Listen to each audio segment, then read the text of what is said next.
Oh, joining us now is Just Stop Oil activist Gabriella Ditton. Thank you so much for coming in. I'm sure you've heard many messages like that, and we're going to read out some of those we're getting tonight on the Five from some of our viewers.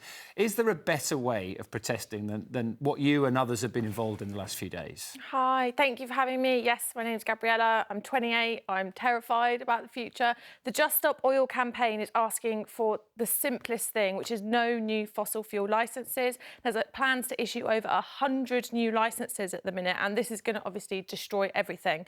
But to answer your question, yes, we have tried everything else before. We tried writing letters to our MPs, we tried marches, we tried rallies, and nothing seems to work to get the message across. So that's why we have to take this kind of level of action to even be able to have this conversation today. That is a point that a lot of people make when they get in contact, is why aren't you outside Downing Street? Why aren't you making the point there? We have been. Why? Because, you know, many people are making that point about disruption. And I'll read you some of the messages later on. But we're desperate to get somewhere. You know, we're plumbers, we're electricians, we're people who are trying to pick up our kids from school. And they can't do the things because they're stuck in traffic like this. Absolutely. I mean, I really sympathise with anyone that's been caught up in the disruption itself, but I really urge people to balance that with the disruption that is going to happen if we don't get our demand met.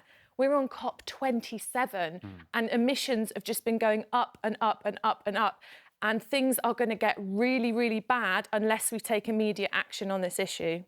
OK, can I read you some of the messages? Bianca from Ipswich. We're stuck on the M25. They were. My son took time off school and I took time off work to visit a potential university. Total waste of time, money and fuel. Fiona says, I think there are far better ways for climate change activists to get their message across. Ian from Birmingham, why should they inconvenience thousands of people when law-abiding citizens are paying a fortune for fuel? There are some people who are supporting you tonight. Wayne from Salford said, I agree big time with the protesters. Liz is in Devices. Thank you, Liz.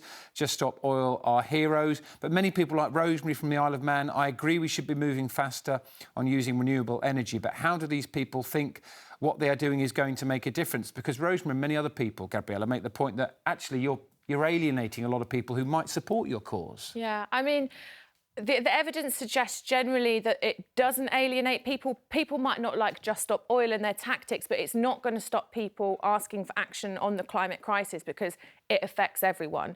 But the other important thing to say is that we will stop as soon as that demand is granted. And I would hope, coming out of COP, that Rishi Sunak does decide to U-turn on his over 100 new fossil fuel licences and say no more. And then we'll go home. We're off the roads. That's it. I know, and there's a lot of your coverage on social media and a lot of stories written in the papers at the moment as well. And some of that is inaccurate. I wanted to put one of the accusations to you tonight, if that's OK. Yeah. Because I read today that Just Stop Oil protesters are paid to be at a protest. Is that true? No, it's not. That's not true. They're not paid to be at a protest. OK, so when you go, you are there as... Of course. Taking time out of your normal job to do whatever that might be. Or, Yeah, absolutely, yeah. Okay. People have all kinds of jobs in all sorts of...